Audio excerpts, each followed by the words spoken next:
Welcome to True Crime Garage. Wherever you are, whatever you are doing, thanks for listening. I'm your host, Nick, and with me, as always, is a man that would like to remind you that skinny people are easier to kidnap, so stay safe and eat more cake. He is the captain. And you know what's good with cake? A little bit of wine.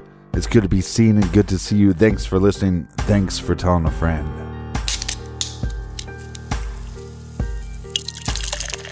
This week we are going to brighten things up a whole lot today because in the garage fridge we have Snosberry by the brewers of legendary beers Green Man Brewery in beautiful Asheville, North Carolina. This is a bright wheat beer, wild fermented and aged for a year in oak barrels. And of course, the Snosberries give this beer a fruity aroma and a beautiful magenta color. Garage grade, 4 out of 5 bottle caps. And we're drinking cold beers today in the garage thanks to our good friends. First up, I want to give a cheers to Winona in St. Louis. And a big shout out to Molly in Charleston, South Carolina. Here's a cheers to Howard in Las Vegas, Nevada. Go Raiders. And a big we like your jib to Abby in Tacoma, Washington. Next up, a big shout out to Rick Webster in Weatherford, Oklahoma. And last but certainly not least, we have Robert in Pittsfield, Massachusetts. Everyone we just mentioned went to truecrimegarage.com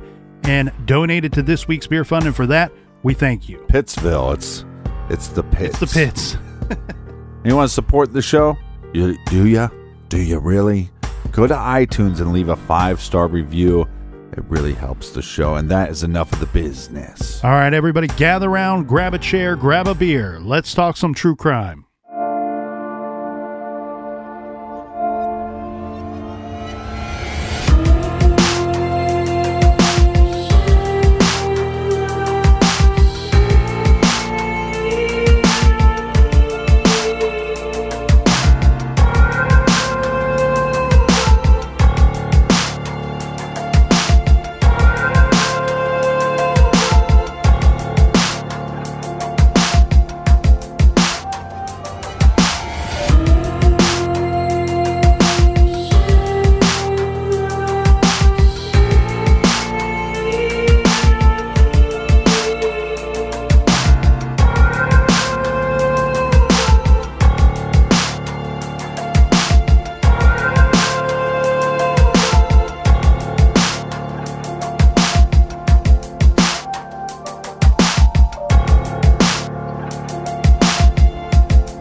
August 2nd, 2015, Walburg, North Carolina. Sometime around 3 a.m., an emergency call is placed to 911. The male caller is asking for help. He says he has injured his son-in-law while defending his daughter. The caller goes on to say his son-in-law is in bad shape and very matter-of-factly adds, "I may have killed him." Davidson County 911, what is the address of your emergency? My name is Tom Martins. I'm at 160 Panther Creek Court, and we need help. Okay. What's going on there? My daughter's husband, my son-in-law, got in a fight with my daughter.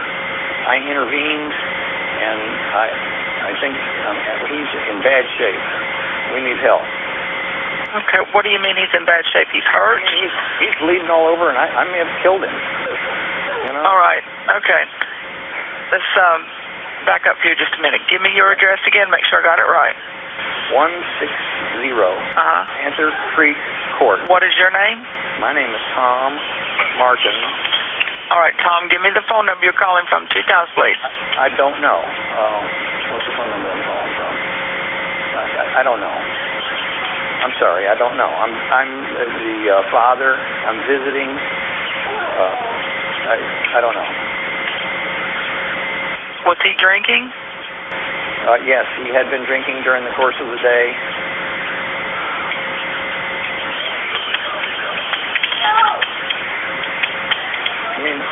My partner's dispatching the ambulance in the office while I get the information.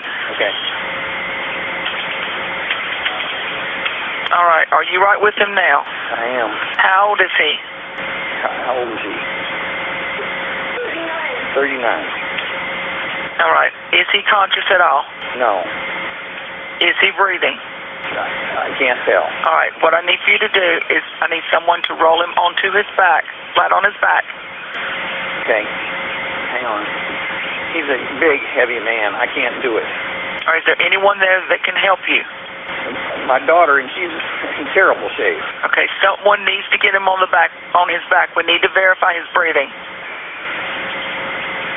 I'm trying, lady. Hang on. Okay, just put your phone on speaker. Okay, I've got him rolled over. All right, I want you to put one hand under his neck, the other hand on his forehead, and tilt his head back. Put your ear next to his mouth and tell me if you can see or hear or feel any breathing. Yes? I can't see him, no. All right, I'm sending the paramedics and ambulance to help you now. Stay on the line. The call lasted 14 minutes and 27 seconds. For much of the duration of the call, the 911 dispatcher is instructing the father-in-law and his daughter on how to administer CPR to the injured man.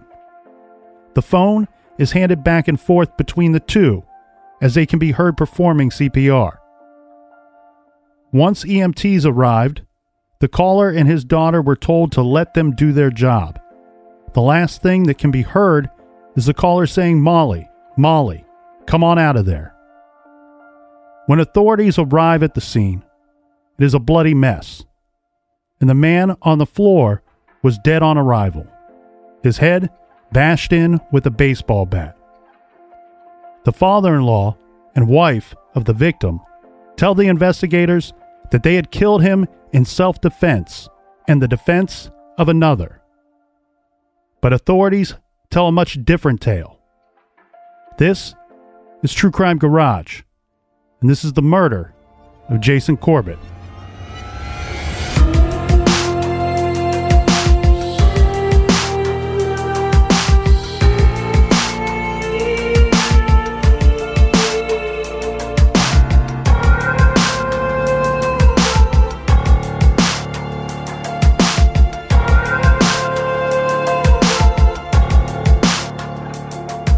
At 3:04 a.m. on August 2nd, 2015, a call came into the Davidson County, North Carolina 911 call center.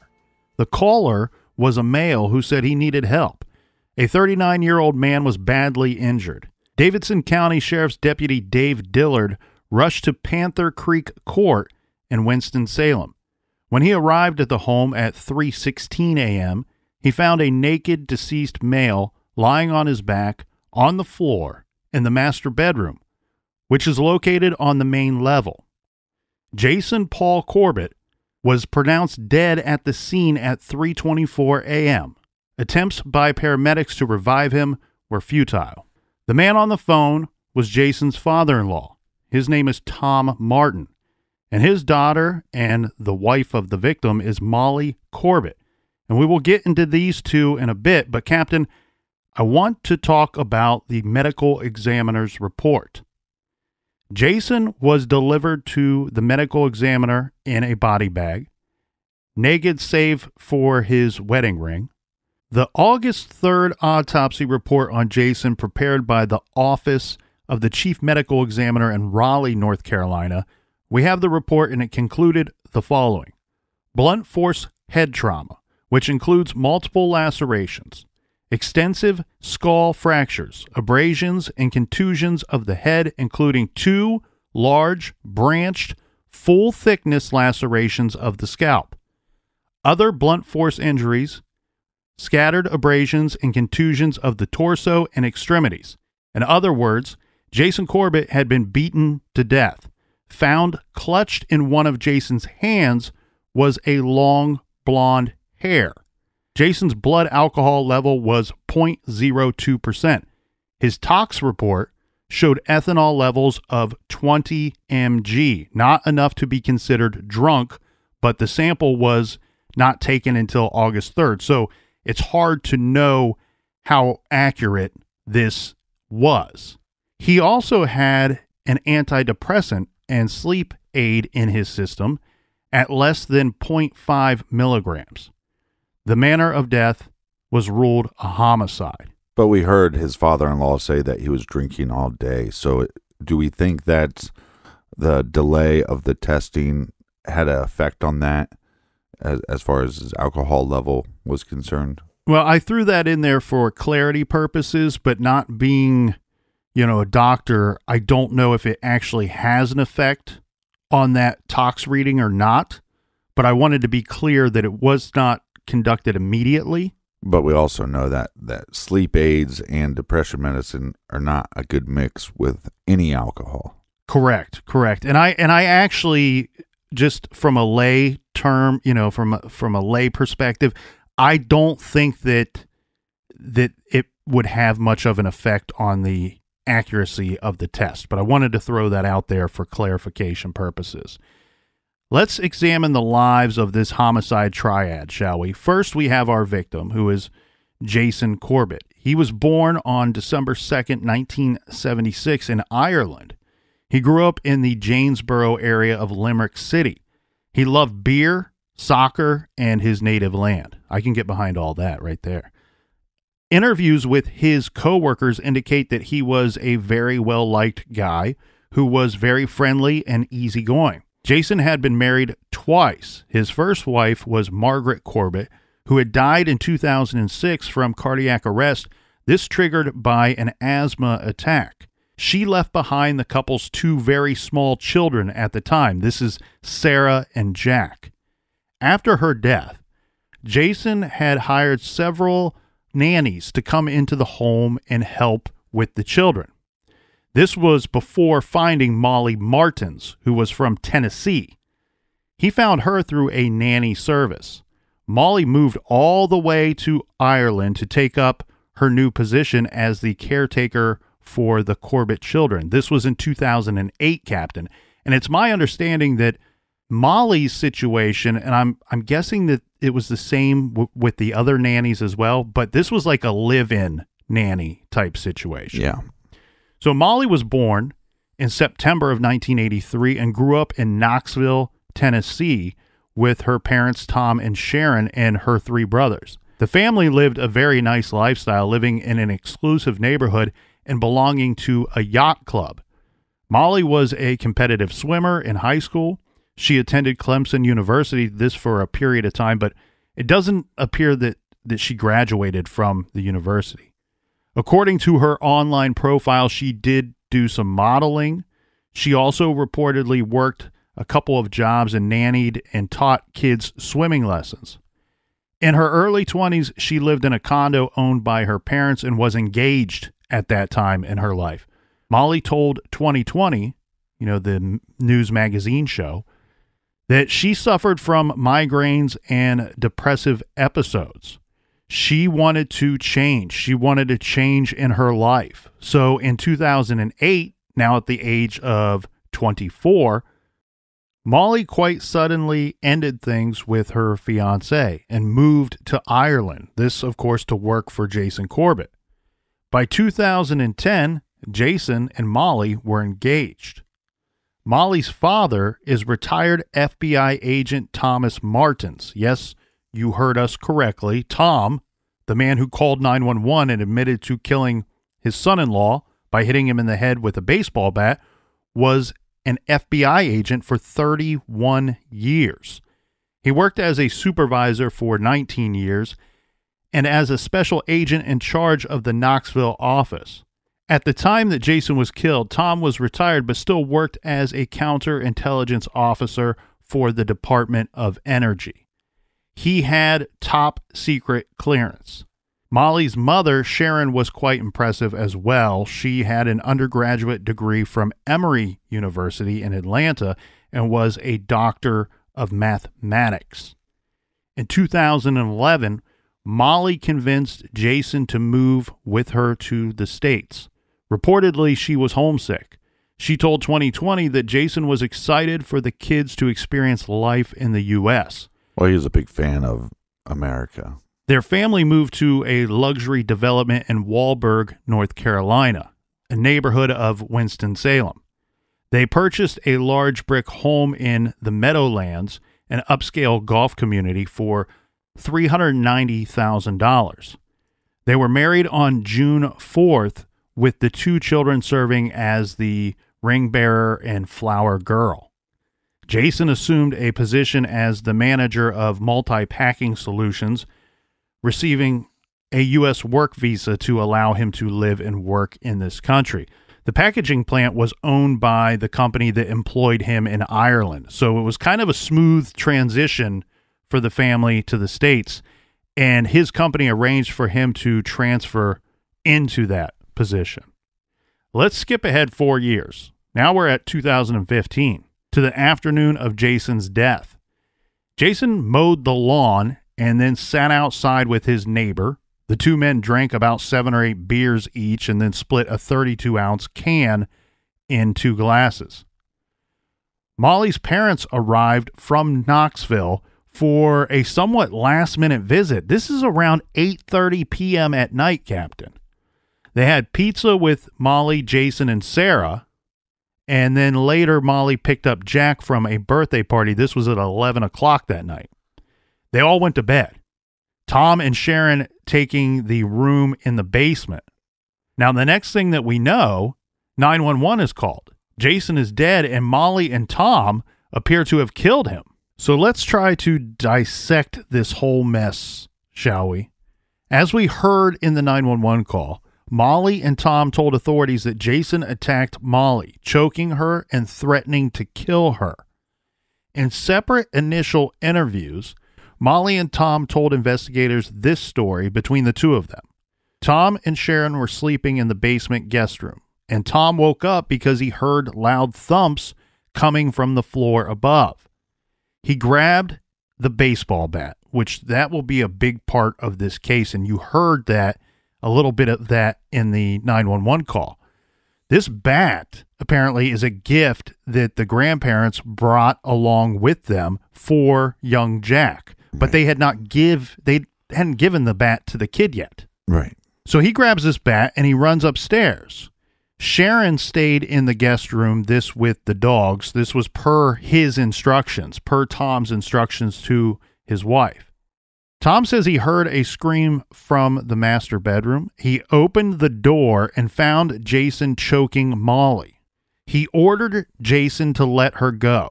Jason said that he was going to kill her and started dragging her toward the bathroom down the short hallway.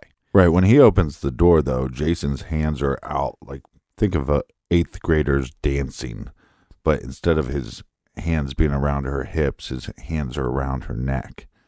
Think of the old Simpsons episodes when you can see Homer choking Bart.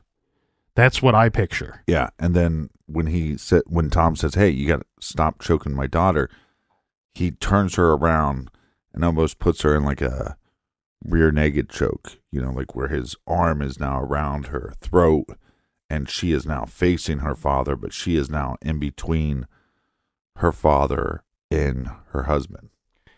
And according to this story, he starts to drag her toward the bathroom, which is down a short hallway. And I think that people should look at the pictures available online of the crime scene to have a better understanding.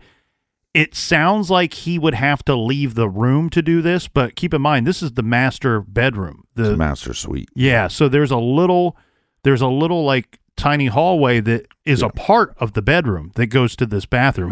They don't have to leave the room for him to drag her in this direction. Yeah, basically this is 3 to 5 feet, but it's the fact that once he gets her into the bathroom, he could then separate himself and his wife from Tom by shutting the door. And Tom's going to do his best to make sure that they do not make it into that bathroom behind that closed door. So he hits Jason on the head with the bat. He says to protect his daughter, and this is an act of self-defense. He then says a full-on fight ensued, which Tom referred to as a Donnybrook, which I had to look that up. That seems like an old-school term, but from what I found, Webster's dictionary defines it as an uncontrolled fight. So this Donnybrook breaks out. We have Molly and her father both trying to protect each other and fend off an enraged Jason. Mm-hmm. The fight migrated from the bedroom into the hallway and back into the bedroom again. But let's start with this first hit, though.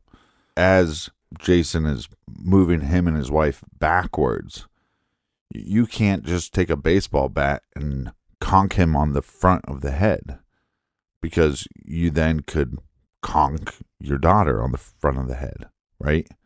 So this initial hit, he's kind of coming from the side, swinging the bat from the side.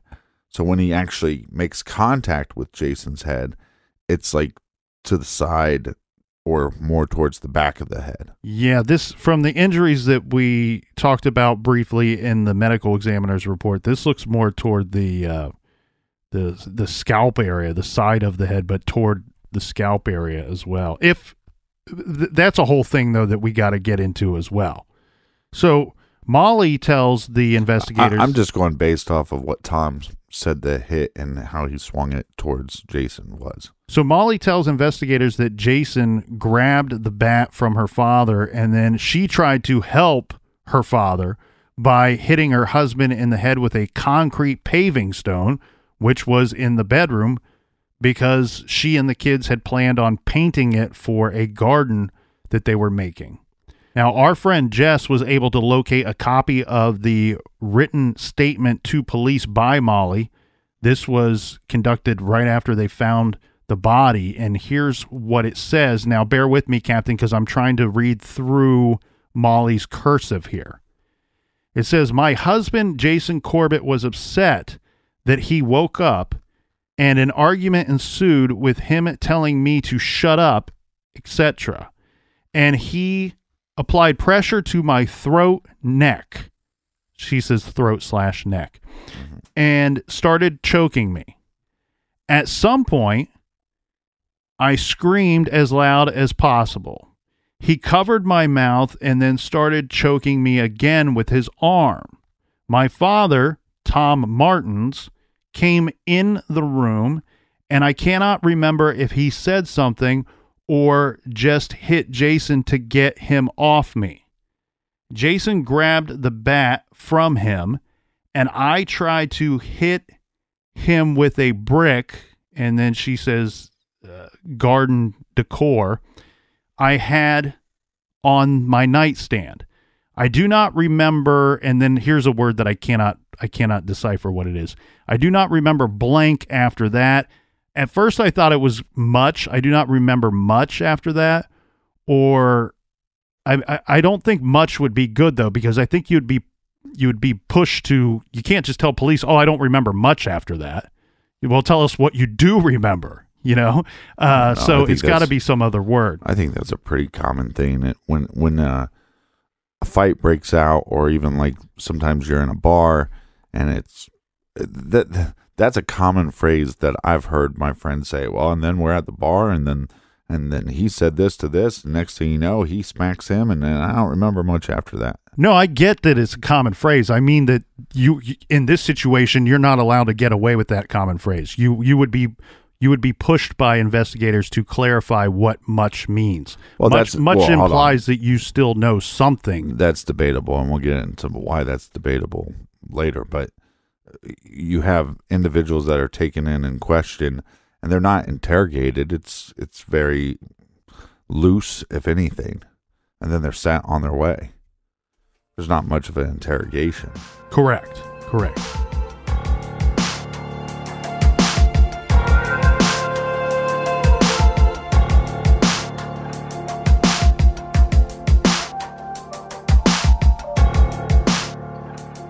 Staying healthy and strong is more important than ever. I try to get my steps in every day and eat right, but to help me stay resilient and well, I use Objective Wellness. Objective offers targeted solutions for things like better sleep, firmer skin, or a healthier immune system. The products are crafted with high-quality ingredients backed by science to deliver specific results. Objective sources active extracts from blueberries, saffron, and even microalgae, which provides an antioxidant 6,000 times stronger than vitamin C. Objective knows that wellness looks different on everyone, which is why Objective focuses on targeted solutions, giving you support exactly where you need it. What I love about Objective Wellness is they start with the right ingredients and then figure out the most effective way to get them into you for the best results. Sometimes it's a pill, sometimes it's a powder you add to your coffee, sometimes it's a chocolate mint to help you sleep. Objective helps me feel my best, and they can help you too. Go to objectivewellness.com and use code GARAGE to get 20% off your first order. If you're not completely satisfied, you can get a full refund. That's the Objective promise. Again, that's objectivewellness.com. Code GARAGE for 20% off. These statements have not been evaluated by the Food and Drug Administration. Any products discussed or advertised are not intended to diagnose, treat, cure, or prevent any disease. Check out objectivewellness.com today. Bringing comfort into your home is the ultimate form of self-care, and now is more important than ever to take care of yourself and each other. So put comfort first. Brooklinen.com is the home of the internet's favorite sheets.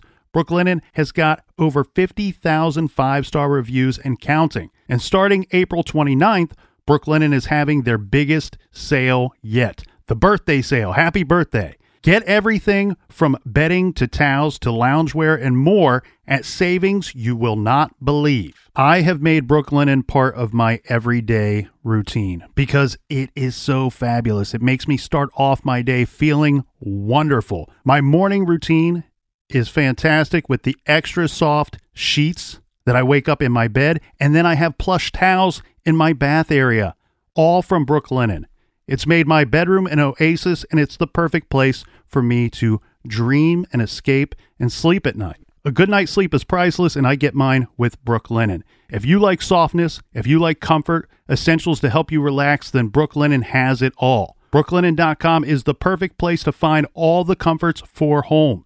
And they're so confident in their product that all their sheets, comforters, loungewear, and towels come with a lifetime warranty. The birthday sale kicks off April 29th, and you don't want to miss it. Get their biggest savings of the year on sheets, bedding, towels, loungewear, and their newest hammam and linen collections. And if you can't wait, you can get 10% off your first order and free shipping on all the new sheet right now when you use promo code GARAGE only at brooklinen.com. That's BROOKLINEN.com. Brooklinen, everything you need to live your most comfortable life. If there is something interfering with your happiness or preventing you from achieving your goals, BetterHelp Online Counseling can help. BetterHelp offers licensed professional counselors who are specialized in issues such as depression, anxiety, relationships, trauma, anger, family conflicts, LGBT matters, grief, self-esteem, and more. Connect with a professional counselor in a safe and private online environment and get help at your own time and at your own pace. Anything that you share is completely confidential. And it's so convenient, you can schedule secure video or phone sessions, as well as chat and text with your therapist. If for some reason you're not happy with your counselor, then you can request a new one at any time for no additional charge. Best of all, it's a truly affordable option. Our listeners even get 10% off your first month with discount code GARAGE. So why not get started today? Go to betterhelp.com/garage, then simply fill out a questionnaire to help them assess your needs and get matched with a counselor you'll love. That's betterhelp.com/garage.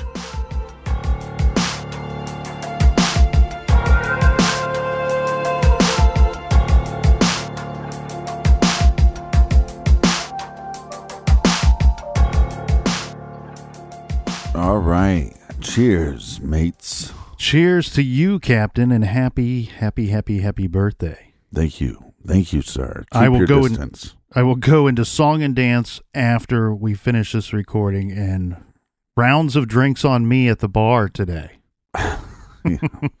Since we're allowed to go to the bars. Before we move on, I want to point out not only that it's your birthday, the beloved Captain's birthday, but there are and were many sources of information for this case. This is actually a bigger case than most would think. Some of the information we have comes from the Irish Times, from the Irish Independent, but truly my main source of information was the extensive coverage of the case by the Winston-Salem Journal, particularly the reporting of Michael Hewlett. So I wanted to pass that along, and a kudos to Michael Hewlett for his great coverage of the case. Now, officials were very tight-lipped about what went down that night. But 2 weeks later, the sheriff told the Irish Daily Mail newspaper that Molly and her father were, quote, persons of interest in Jason's death. He told the news outlet that Jason had been bludgeoned to death with a baseball bat and that investigators were not seeking suspects outside of the home. And look, there are really no two ways around it. The crime scene, well, I think what we should, in all fairness, is call it something different. Let's say the death scene, because there's a decent argument that this was not, in fact, a crime, but was self-defense. Well, there was a crime happening. It's called abuse. And if you're being choked and somebody's saying that they're going to kill you, you have the right to defend yourself. And then or defend somebody else. And then in that action, somebody then dies. So, self-defense. Again, if those stories are true, that's the whole importance of this case, right? Is it self-defense or is it not? Is it murder? So, what is so important is the death scene. Because to me, I look at all these photos and it just does not make sense with the stories that are told to investigators by the only two people that survived the fight. Right.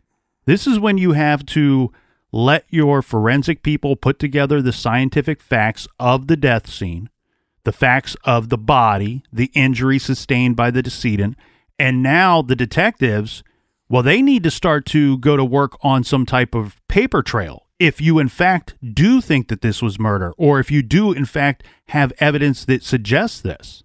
They are suspects, and here are some of the reasons that are listed for why they become suspects. At 3:13 a.m., the morning of the death, 2 emergency medical service officers arrived at the scene, followed by a second unit of 2 more. One of these officers described the room as real bad, a horrible scene. They said that they moved Jason Corbett's blood-soaked body from the master bedroom to an ambulance outside. No heart rhythm was ever detected. 2 of the paramedics commented on how cold, or how cool was their actual word, how cool the body was, and questioned if there might have been a delay in calling 911. Right. At 4 a.m., the crime scene examiner at the Corbett home arrived on the scene. Within the next hour, both Tom Martins and his daughter Molly Martins Corbett are transported by officers to the Davidson County Sheriff's Office, where they are interviewed, photographed, and their blood-stained clothing is taken for forensic analysis. Both had barely a scratch on their person. You know, we talked about that, quote, Donnybrook broke out, or as Cosmo Kramer would say, a real brouhaha. And seemingly no marks on these 2 people. Yeah, okay. I'm going to stop you right there. That is the speculation. The problem we have is we have one man getting in confrontation with another man protecting his daughter. He then calls 911. They bring him down to the station and they talk to him. Not that long. There's not much of an interrogation. They basically take a statement, take a couple pictures, and send you on your way. They could have done more of an extensive investigation of the persons at that moment. I don't believe there was an extensive investigation of the persons, of were there injuries, were there bruising. And on top of that, if you think that it's a possibility that this wasn't self-defense, you call the individuals in a day later, 2 days later, see if there was bruising, see if there was any injuries after that, see their demeanor, take more pictures to see. We only have one set of pictures. Again, I just don't think they did enough. I'm going to disagree with that. That's fine. I'm with you. There does not seem to be any interrogation that night. I agree with you on that end. I would have pushed for that immediately. Where I don't think that there's just no injuries to these people. That whether you took a significant amount of pictures that night or the next day or what have you, there is not injuries to either one of these individuals. Again, that's where I'd argue, because if somebody is choked, sometimes they have a redness around their neck. She does not, but that doesn't mean that 2 days later there wasn't some kind of bruising around her neck. But she was interviewed during the course of those 2 days. So she was interviewed initially right after the attack happened. Correct. But I don't think they were ever interviewed after that. There was no second follow-up interview. That does not seem to be the case. These people were talked to quite a bit. And that's not what Tom Martin says. The thing is, though, I just I don't see any injuries on these two. And two, on top of that, we don't have either of them claiming to have any injuries other than the one of being choked. But I really don't think that where the media or where the public points out that that's such a big issue, I don't know that I find that to be that big of an issue, because the story that they told to investigators does not imply that there should be significant injuries to either one of these individuals. Right. You know, we don't have either one of them saying that Jason hit Tom with the bat. We have one of them saying, I thought he was going to hit Tom with the bat. Right. Not that he did. So them not having injuries doesn't really point to any sign of guilt to me, or that their story is a fabrication. But we would be remiss if we didn't point that out, because every story you go to, that's the key thing that they want to point out in this situation. I would think that there'd be some kind of bruisings, one around her neck or around her arms, where he would grab her to pull her in. I'd also like to see, I would assume that there would be bruising on Tom, as far as like maybe his back, when he talks about, I mean, we're talking about an individual that he's wrestling with that's almost 300 pounds. And Tom is an older man. And I would also just think, as him being an older man, that he'd be more likely to bruise. Again, I think if there was follow-up where you're investigating of the person and you're taking more photos, that maybe you would see some bruising on Tom's back or something. The problem that no injuries really points out is that at some point during the course of this fight, this Donnybrook, this brouhaha, whatever you want to label it, is that the aggressor, you know, if we are to believe the stories of Tom and Molly, the aggressor would be Jason. At some point, he is no longer the aggressor, and he just continues to get beaten to death. That's the problem with them having no injuries. So we have Dr. Craig Nelson, who conducted the postmortem examination. He says that the victim's head is so badly damaged that when the doc attempts to adjust the scalp, pieces of skull fall out onto his surgical table.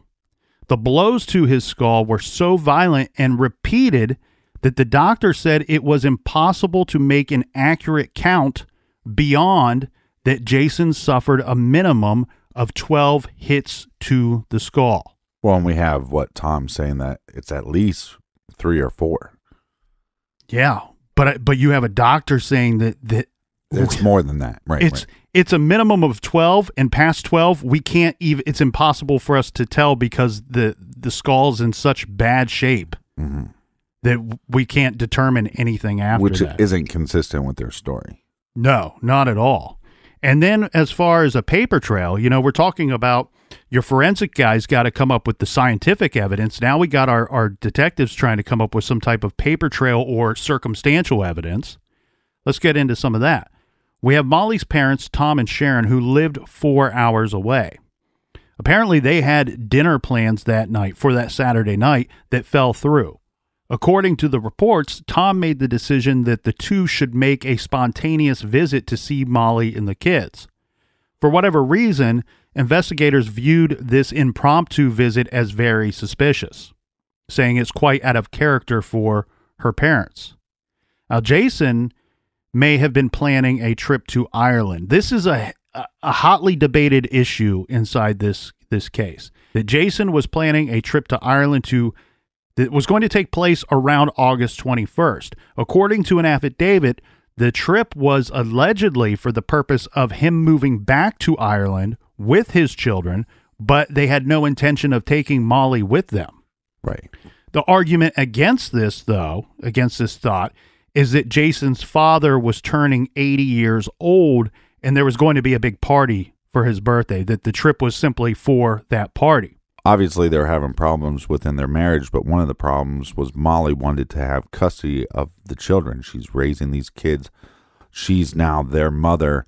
She wants to legally adopt them, and Jason's not having this go through. He keeps saying he's going to, but because they're having problems in the marriage, he's not doing it. So in regards to this trip and what it's actually for, we have Molly and her family saying that it was just for Jason to attend this party. We have Jason's family who's saying, no, he intended to move back with the children without her. And that's why if this went down, if it was premeditated murder, that's why it had to happen before the 21st. The problem with us trying to decipher what exactly was going on there is, at the end of the day, no one knows for sure because the man planning the trip is dead. Right. He's not here to tell us what his intentions were. Right. And there are the financials. We see reports of Jason possibly moving large sums of money from his bank account here in the States to his home bank in Ireland. And there's talk of, quote, large sums of money, end quote, having been removed from some of his and Molly's joint bank accounts. Now, the thought on those large sums of money from the joint bank account was she possibly moving some money in advance. Mm-hmm. Well, because if this is premeditation, one, you're going to kill this guy. That doesn't give you the rights to stay the mother of the children. So you're taking a risk on that level, but also this money, that money might not go to you at all. That money might go towards the kids, depending on how the will is set up. Correct. So I want to go back to the scene of the crime, because to me, or the death scene, whatever we want to call it, because to me, I think that's a big aspect of this case. The scene inside the bedroom, as one would expect, was a bloody one. The crime scene photos, which are available online, show blood spatter on the bed, floor, and walls. There are multiple sprays of blood on the carpeted floor near the doorway. There are large blotches of blood about 12 to 18 inches off the ground on the wall, also near this doorway. And the blood spatter and smears on the walls of the hallway. There is even blood spatter behind the door on the wall. Mm-hmm. Also on the electrical outlet and on the AC grate there. There's some on the bed as well. A concrete paver lay on the carpeted bedroom floor covered in blood. An aluminum 28-inch Louisville Slugger baseball bat was leaning up against an ornate wooden dresser. An upright vacuum cleaner sat on top of some of the bloodstains on the carpet behind the spattered door area. Later, an affidavit stated, quote, the struggle described was not consistent with the evidence at the scene, particularly the master bedroom, end quote. And to tell you what, Captain, I cannot agree with that statement more. Yeah, you can actually see these pictures online, and at first you go, here's this retired FBI agent of 19 years. There's a couple of things that start making you question this initially. Is he tells his wife to stay downstairs. Well, they have some dogs there, so that somewhat makes sense. But initially the sound scares him and spooks him enough that he would grab a baseball bat. If it was just an argument that he's hearing between his son-in-law and the daughter, there is no need to grab the baseball bat. But the initial sounds he doesn't recognize, so that's why he grabs the baseball bat. Mm-hmm. But if you're that nervous, tell your wife to call 911. Or at some point you say, hey, if things get out of hand, call 911. She never calls 911. So we don't know how long the delay was. So the story that I used earlier, Captain, was of my choosing, because in the two accounts that I saw that are on public record that he gave of that night, what woke him up to want to venture upstairs. In one story, he says that he's hearing thumping or thuds on the floor above and hears a scream, grabs the bat, goes upstairs. Right. In the other story, and I want to be clear here, I don't think that this is any admission of guilt here, omission of guilt. The other story, he says that he hears the thumps or the thuds, but never mentions the scream and goes upstairs. Right. So I'm with you, Captain. I think that if you knew that it was to be your daughter, or you were hearing an argument between husband and wife, you don't grab the bat. I'm fully on board with that. Regardless, though, it seems a bit weird. So under this scenario, I'm guessing he, according to him, or the story he's presenting, he goes upstairs to investigate these suspicious sounds and does not decipher that it's coming from husband and wife until he's already at the top floor, at the main floor, right, with bat in hand. And what Molly is stating, because we have to have this argument that takes place. Well, the argument takes place, and what Molly says is that the daughter woke up, should go to the door, because if she went into the door, she'd get yelled at. So she's at the door, basically. She's scared. Molly gets up, puts her back to bed. When she's coming back to bed, it's pretty late. So Jason wakes up with an attitude. Why are you coming to bed so late? Who were you talking to? And she's like, I was just putting the daughter back to bed. This is what she claims. That's when the fight broke out. But that's not how investigators think that this went down. Well, the baseball bat is collected into evidence, obviously. And according to a police affidavit, quote, it appeared to be covered in wet and dried blood. The baseball bat also had what appeared to be human hair attached to the barrel of the bat. The baseball bat was black and red in color with black rubber hand grips on the base.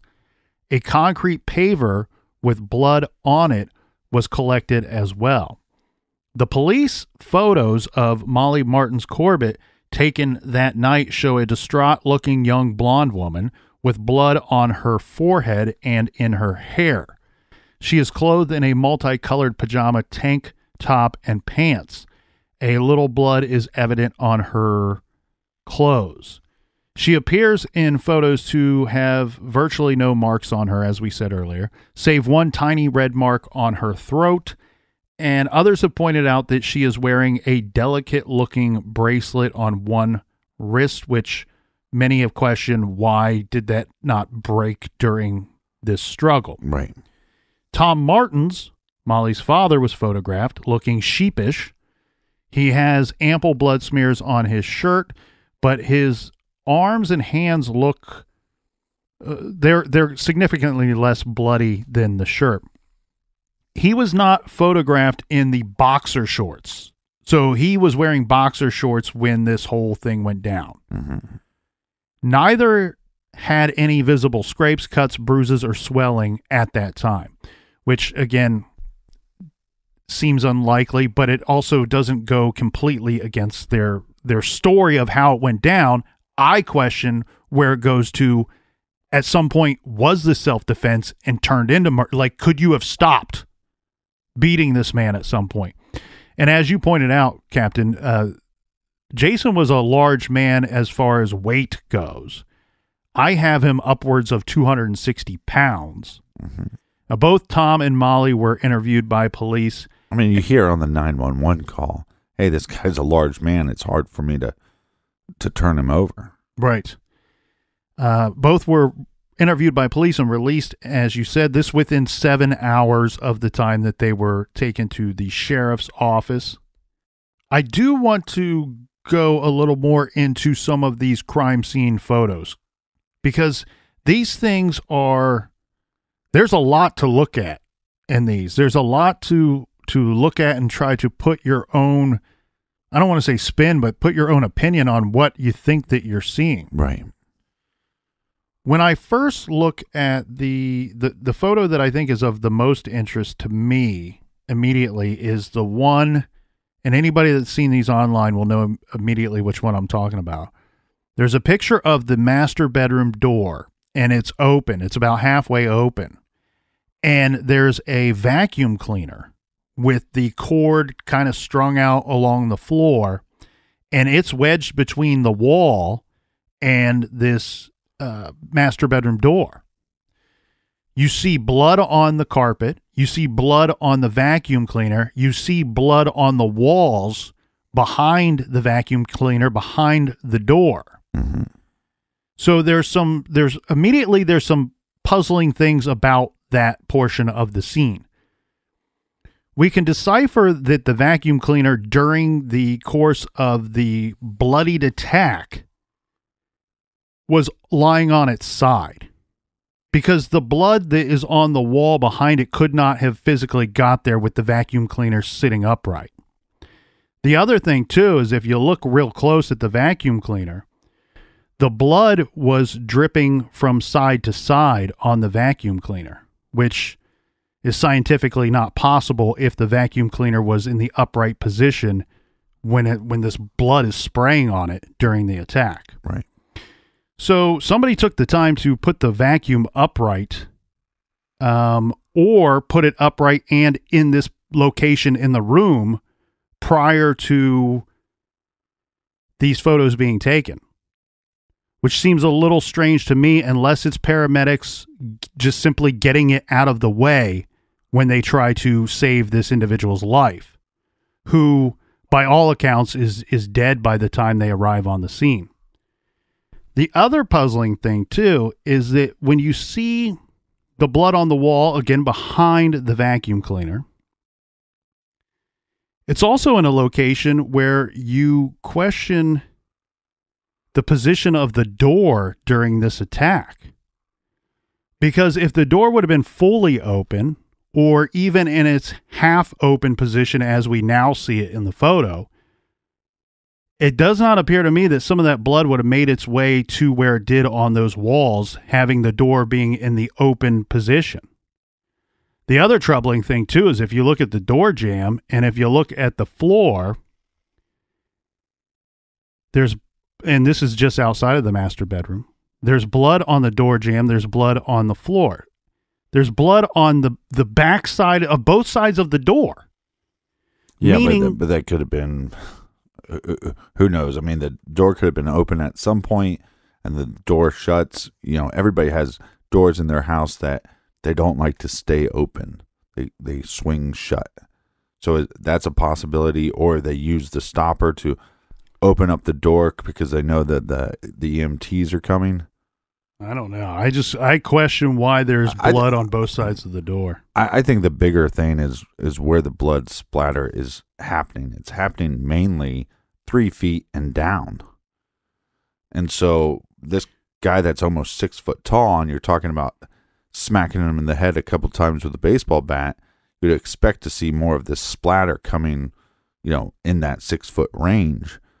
And then think about where the baseball bat would be hitting this individual and where you'd be, the backswing would be happening.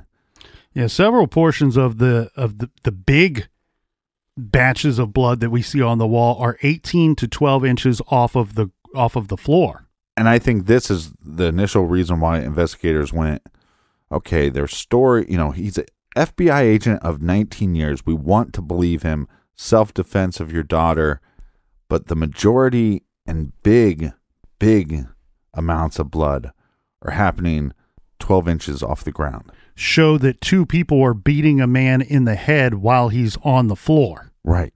That's what it looks like to me. Well, not only that, and I know you don't love my blood on both sides of the door speculation or suspicions. Well, I'm just saying I don't know how great, unless you're looking at the images, it's kind of hard to understand. I understand what you're saying, but what I'm pointing out is it looks to me like the majority of the And I keep calling it an attack, which is probably not the proper word, especially for those that believe it was in fact self-defense. But for a lack of a better term, let's just say attack. It looks to me like the majority of the attack, once the victim is bleeding, because we know that neither of the other two individuals suffered injuries that caused them to bleed. So this is all victim's blood here, all Jason's blood. The majority of the bloodied portion of the attack appears to have taken place to me while the door was closed. That I have a bit of an issue with that when in Tom's statements, he says, I went upstairs and I opened the door. Or you have Molly's statement, my father opened the door. Mm-hmm. That gets a little tricky for me when I see that the majority of the blood takes place and it's coming out while the door is closed. Well, right, but I don't know the door and I don't know the room, but I know of several rooms in my house that if you open up the door, step through it, and don't touch the door, it's going to shut. Right. I'm not saying it's impossible. I'm just saying that it's very suspicious to me. When you have stories of the person open the door, there's no blood in the story until the door is open. And now we have crime scene photos that tell us that the door was closed when most of the blood took place. Yeah, I just wish there was more questioning done. I wish there was more photos taken. Again, there's also more photos taken that we don't have the privilege of seeing. Again, I mean, we can go round and round as much as you want. I'm just stating. I'm just saying there's very logical reasons why the door would be. There's probably 10 logical reasons. The problem is it doesn't fit the narrative of the story. And that's what we have to go off of. We have to be able to look at their story. We have to be able to look at what the scene presents us with. And then we can decide. We don't have to decide what is true and what is false, what is 100%, what is 0%. It's not that black and white, but we can decide what is suspicious. And that is very suspicious. And that's just my opinion. The other thing that you can see too is that if you mark up where the blood is dripping on the door, on the inside of the master bedroom door, you can mark it up with the marks on the blood stains on the carpet that would be where the door position would be when it was closed. Again, it doesn't prove anything, but to me, it's highly suspicious. It almost presents a different scene that does not go along with the story. It presents to me that there was already blood in the attack going down before this door is even opened. Therefore, if that is the case, then we have a scenario where Tom, according to Tom and Molly's stories, Tom could not have been the first person to hit this man in the head. Yeah, maybe. Or maybe there's, again, a million logical reasons why the door ends up being shut before the attack happens. I think the more damning evidence, or what the investigators were looking into, is, like we talked about before, the blood splatter being on the lower half of the walls. Oh, 100%. That's what they're honing in on. I'm just telling you what I see when I look at this. And now another photo. This one is of Thomas Martins that was taken when they were photographing him for the injuries, or just photographing his person for the purpose of evidence for later. Right. One thing I noticed on one of his photos is there's dried blood on his watch, which I find to be suspicious as well. Why? Well, you wear a watch. Mm-hmm. Do you sleep with your watch on? Yeah, but was he asleep? I wear a watch. I don't sleep with my watch on. What I'm saying is I don't know when is he claiming that he was asleep and woke up? Yes. Okay. Every statement he gives, the noises woke him up in the middle of the night, and he ventures upstairs with the bat. Look, again, maybe he sleeps with his watch on. I can't think of somebody that I know that does. Either do I. Possible that because he was tired, maybe he fell asleep. Maybe he fell asleep with his watch on. It's the same as the door. There's many reasons to explain it away. However, if he is somebody that does not sleep with his watch on, then that means for there to be blood on his watch, one of two things took place. Either he woke up and he was so startled and he had to go upstairs and investigate this noise, but he stopped to take the time to put on his watch, which does not make sense. No. Or he killed the man, and then before calling 911, he puts on his watch, which why would you delay the 911 call if you're calling for help, which that's the first thing he says on the call. Right. We need help. Mm-hmm. So again, it's not any proof of guilt or any proof of murder, but to me, looking at it, it would be suspicious. I would question why. Well, and that's why that's the scenario. That's why I have a big issue with the fact that they should have been questioned multiple times. And because it could be a simple explanation. Well, I fell asleep. We sit up in bed and watch a little TV before we go to bed. And a lot of people do this. And you're fully clothed, you have your watch on, and at some point you wake up, take your watch off, you know what I mean? Like, get ready for bed. Maybe that's the simple explanation. But again, we don't have more than one statement from him. So that's all we can go off of. We don't have more than one statement from him from that night. And then the other thing that I think is a little weird too, and this not as weird as the other two things to me, but the paver, the garden paver stone appears to me to have a lot more blood on it than the bat, which, yes, if we go by their story, would make some sense because Jason, his head would already be bleeding. He would already been bleeding from the head by the time he was struck in the head with the paver. So there's already more blood flow going on at that time. Or it could suggest a different story, where the stories we have from Molly and from Tom state he was hit by the bat many more times than he was hit with the paver stone. Mm-hmm. You could also take it the other way and say, well, maybe all of this blood and hair on the paver stone actually suggests that he was hit more with the paver stone than the bat.